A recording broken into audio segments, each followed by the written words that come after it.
Avec 37 accords déjà en vigueur, cette 10e réunion des experts de la Grande Commission mixte Côte d'Ivoire-Sénégal a pour objectif de faire le point sur les réalisations passées et d'identifier les domaines nécessitant une attention particulière. Cette réunion préparatoire à la Grande Commission mixte qui se tiendra du 31 juin au 1er août est essentielle pour assurer la continuité et le renforcement de la coopération bilatérale entre les deux pays. Il s'agira surtout pour nous de dresser le bilan de notre coopération et surtout d'explorer de nouvelles perspectives susceptibles de renforcer davantage et de diversifier nos relations au bénéfice de nos économies et du bien-être de nos populations, conformément aux instructions de nos deux chefs d'État.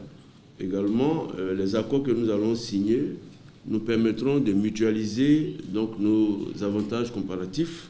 Nos autorités et nos peuples respectifs attachent du prix au renforcement permanent de la relation d'amitié. Donc nous participons aux travaux préparatoires de cette 10e session de la commission mixte avec cet esprit de fraternité, cette confiance.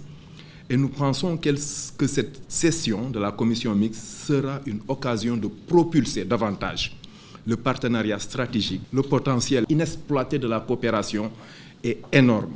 Et c'est ça le défi.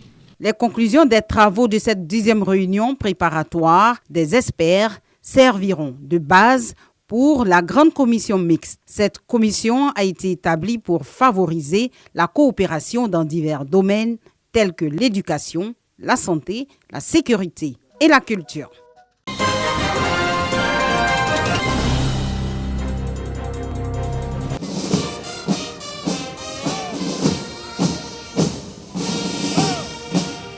Sont ainsi lancées les séances de répétition pour le défilé militaire et civil de la commémoration de l'an 64 de la cession de la Côte d'Ivoire à l'indépendance. C'est donc la ville de Grand Bassam qui a été choisie pour abriter l'ensemble des festivités. 4 activités majeures ont donc été retenues. Un match amical de football qui se déroulera le mardi 6 août au lycée d'excellence Alassane Ouattara.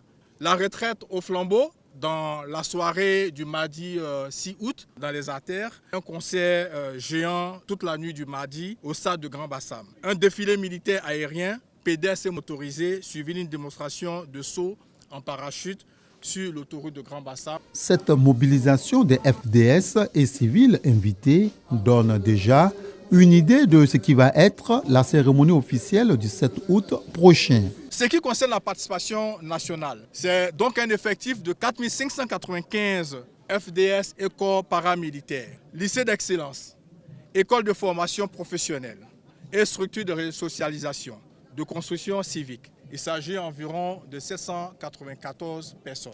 Le terme, jeunesse ivoirienne et forces de défense et de sécurité pour l'engagement civique et la responsabilité citoyenne. Rappelle la nécessité pour les FDS de préserver les relations fusionnelles qui existent entre elles et cette frange de la population. Issus des établissements scolaires et de formation professionnelle d'excellence du pays, ces jeunes sont fiers de défiler pour la nation.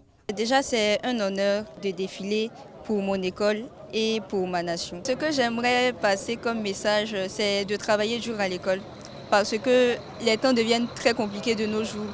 Et je pense que sans les études, on ne va pas s'en sortir.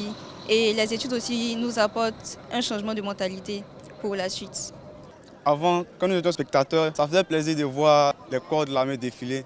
Mais aujourd'hui que nous sommes acteurs, vraiment, ce n'est pas facile avec assez de stress, vu que c'est la première fois. Avec plus de sérénité, nous pensons que nous pourrons y arriver. Sont également attendues 3 nations, dont la Chine.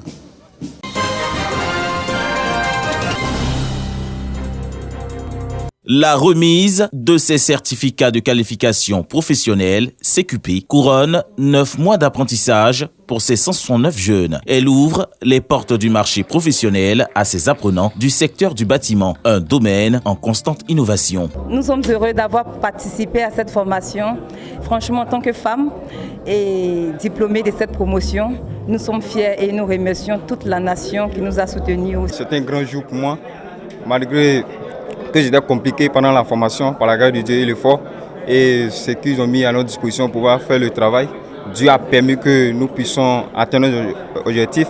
Une formation fortement soutenue par le ministère de l'Enseignement technique, de la formation professionnelle et de l'apprentissage. Cette orientation nouvelle, axée sur le métier, est l'une des clés de l'école de la deuxième chance qui a facilité l'intégration de jeunes plus doués dans les pratiques que dans les enseignements théoriques. Pour certains d'entre vous, les conditions étaient relativement difficiles. À présent, avec le soutien inestimable et les offres d'emploi proposées par notre partenaire, une carrière commence pour vous. On espère qu'après cette expérience, chaque entrepreneur ivoirien comprendra que c'est possible.